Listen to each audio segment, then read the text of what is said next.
esta rejilla de difracción, ¿verdad? Lo que hacen es, pues, incluyen ahora la interferencia para muchas aberturas, ¿verdad? Y pues ahí influye bastante la cuestión esta de la intensidad, ¿verdad? Entonces podemos buscar una relación en este caso con la intensidad.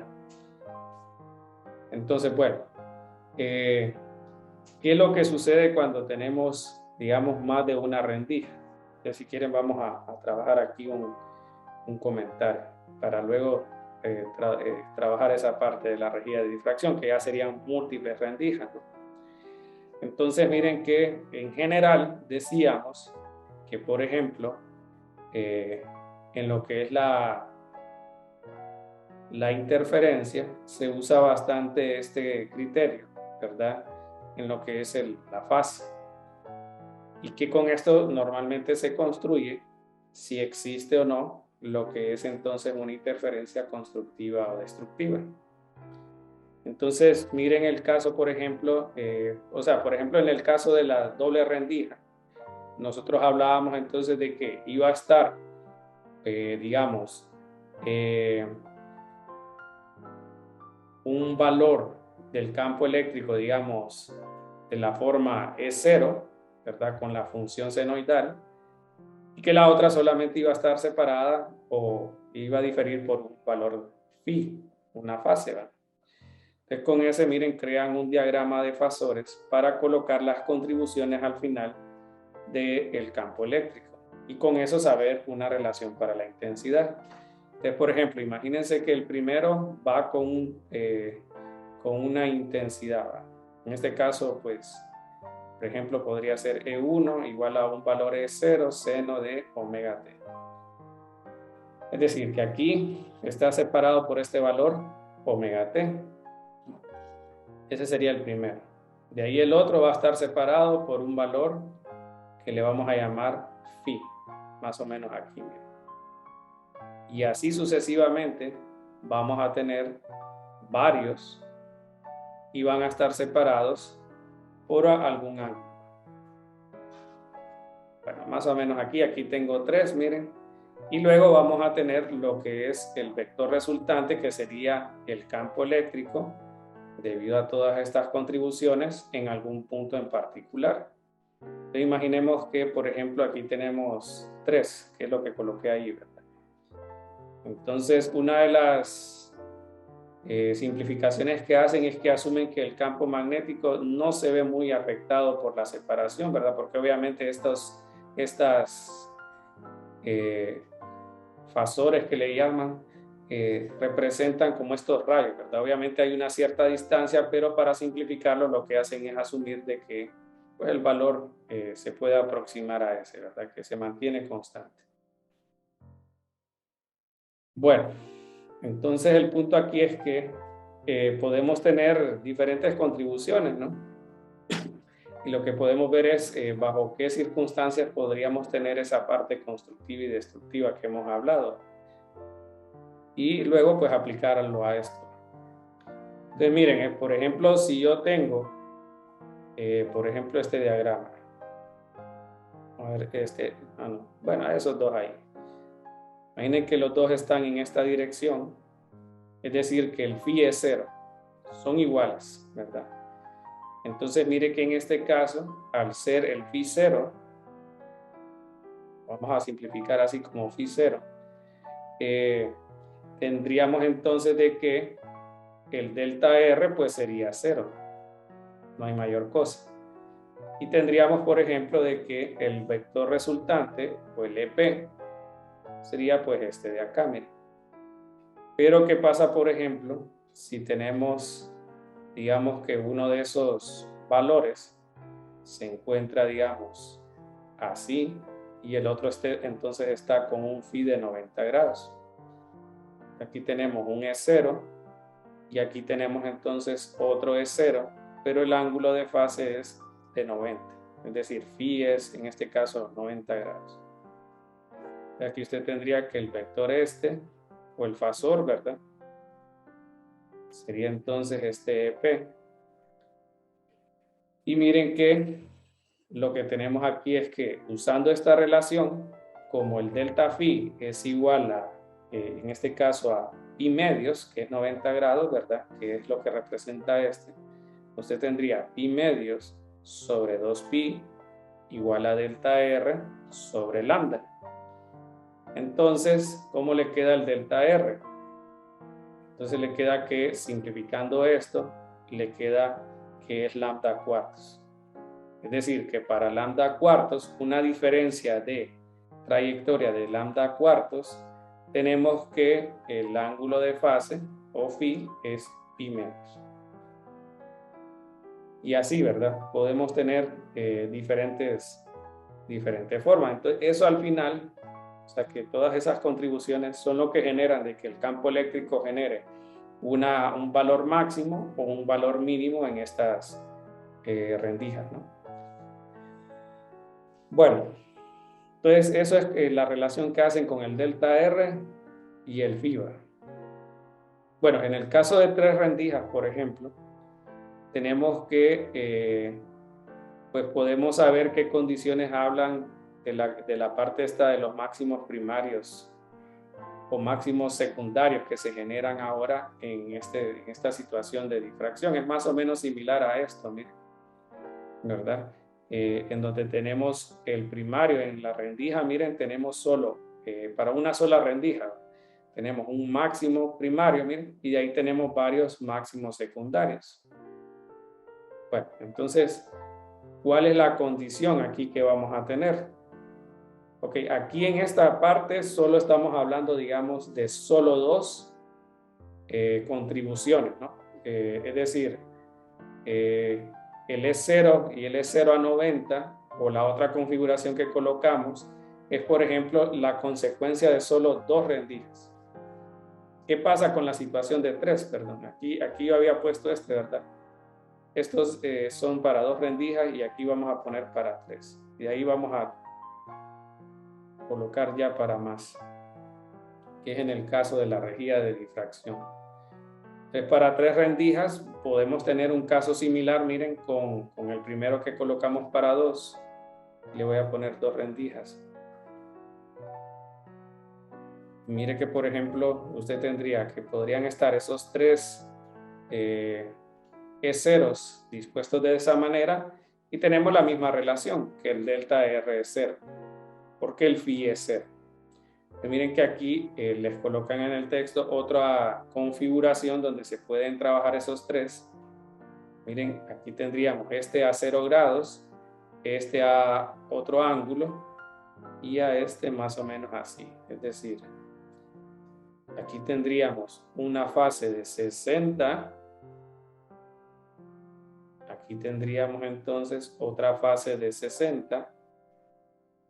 Y aquí tendríamos entonces como la contribución de todos ellos. O sea que cada uno es una rendija, ¿verdad? Entonces aquí tenemos un E0, otro E0 con un ángulo de 60, una fase, ¿verdad? Y aquí otro 0 con la fase esa de 60 grados, ¿verdad? Entonces, bueno, ¿qué pasa en este caso, verdad? Tenemos que esos 60 grados, si lo trabajamos con la conversión que estábamos viendo acá, sería 60 entre 180. Ese sería entonces pi tercios, ¿no? En radianes.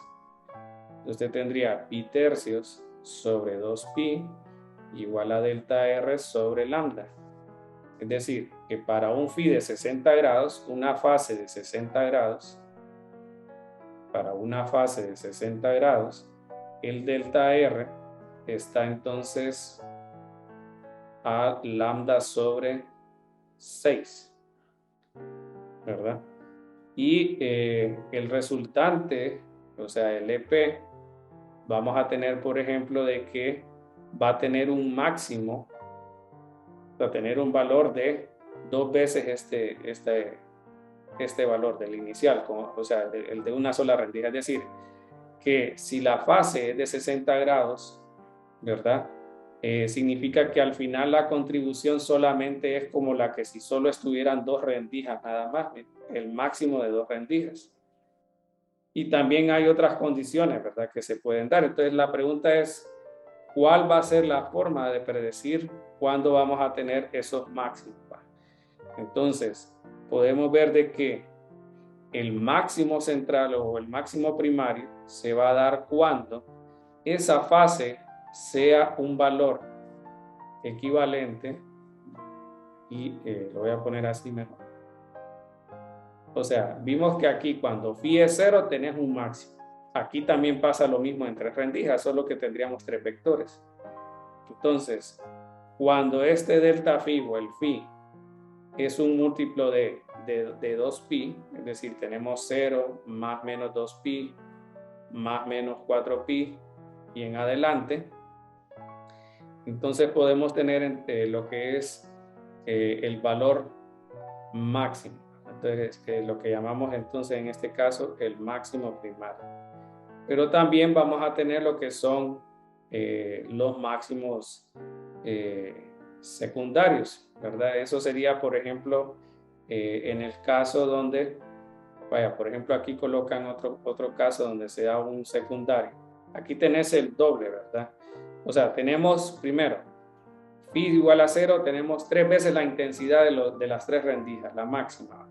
Cuando tenemos un phi igual a 60, entonces tenemos el doble. Y miren que cuando usamos, por ejemplo, un phi, en vez de ser múltiplo de 2pi, si es un múltiplo de pi, tendríamos de que al final solo habría la contribución, por ejemplo, de una sola rendija. El dibujo sería más o menos así, miren. Usted tiene una primera rendija aquí, de ahí tiene la otra entonces en dirección contraria. Es decir, si las ponemos juntas este sería el primero, de ahí la otra estaría en dirección contraria, y por último tendríamos esta de acá. Entonces miren que si en este caso el delta phi es al final de 180 grados, usted puede verlo ahí, 180 es pi, ¿verdad? Quedaría que el delta R es igual a lambda medios. Que si usted nota son las condiciones que hemos ido hablando de la interferencia destructiva y constructiva. Pero el punto aquí es de que tenemos de que se van a generar esas condiciones de máximos primarios y secundarios si, por ejemplo, tenemos que ese delta phi es un múltiplo de pi. Aquí le vamos a tener el caso de máximo secundario, ¿verdad? Entonces, bueno, esas son las condiciones, ¿verdad?, que tenemos para encontrar esos máximos. ¿Cómo se reflejan esos máximos, por ejemplo, en una gráfica de intensidad? Yo les voy a agregar aquí, por ejemplo. Vamos a ver dónde es.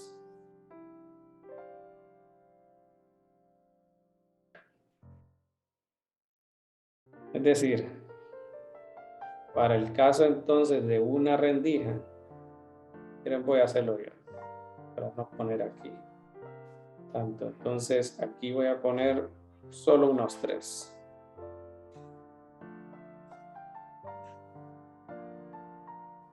Ok, aquí vamos a ponerle i entre i0, ¿verdad? Todos serían lo mismo, i entre i0, i entre i0. Bueno, entonces la gráfica, por ejemplo, para doble rendija sería más o menos así. El máximo va aumentando. Sí. Vamos a ver, sería que habría un máximo. Bueno, si les consigo la imagen, mejor la agrego. El punto es de que vamos a tener una relación entre lo que son los máximos primarios y secundarios. Primero con la cuestión de la intensidad, como el campo eléctrico depende, la intensidad depende del cuadrado del campo eléctrico, entonces vamos a tener que entre más rendijas, la intensidad va a aumentar, pero no de manera lineal. Entonces la intensidad va a depender del número de rendijas, pero de esta forma, o sea, va a ser proporcional a esto. Ese es en cuanto a la intensidad. Y en cuanto a los máximos secundarios, se va a guardar esta relación, miren, de que vamos a tener tantos máximos secundarios según las rendijas que tengamos, pero con la relación n-2. Es decir, que para n igual a 2, ¿verdad? No tendríamos máximos secundarios, todos serían entonces máximos primarios, ¿no? Pero para este entonces, digamos, si queremos trabajar n igual a 3, pues ahí sí vamos a tener un máximo secundario. Entonces sería, si pongo solo la gráfica de en medio, sería más o menos así, un máximo secundario y de ahí un máximo primario, perdón, un máximo primario y esto secundario. Es decir, este sería en n igual a 3. Es decir, que aquí en realidad todos deberían de tener la misma... No, no está bien. Todos son máximos primarios aquí en este. Pero aquí tenemos un máximo secundario. En este n igual a 4 tendríamos dos máximos secundarios. Entonces tendríamos, si pongo el máximo en medio, tendría que ser más o menos así, miren. Y dos máximos secundarios. Y esa relación se maneja, ¿verdad? En el caso de las rendijas.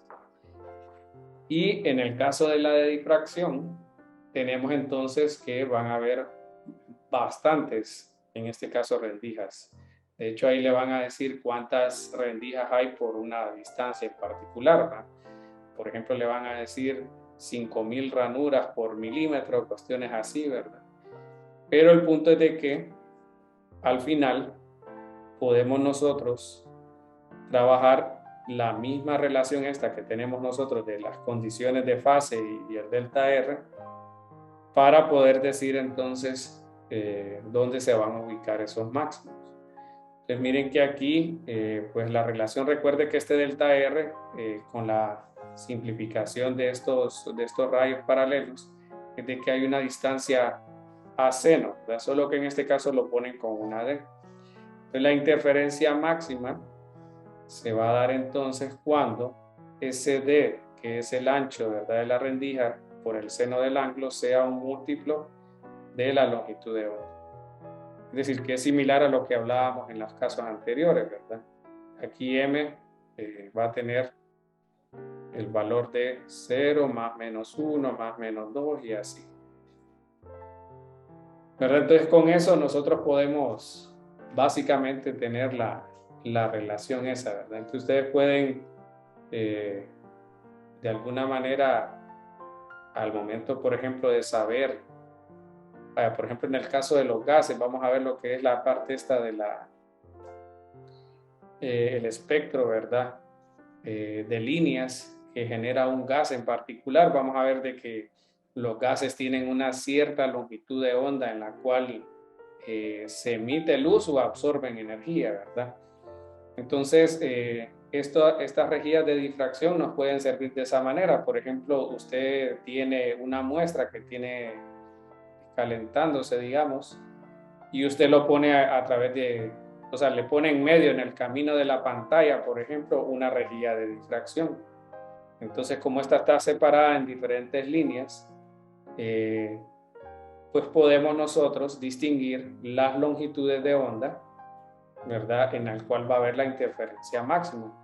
Pero como estos gases o en general absorben energía en longitudes de onda específicas, entonces solo vamos a ver esa parte de brillante o de interferencia máxima en aquellos puntos donde coincidan, pues obviamente con la longitud de onda que el átomo o la molécula absorbe. Entonces, de alguna manera sirve para ese tipo de situaciones. Entonces, bueno, eso sería básicamente lo de la rejilla de difracción.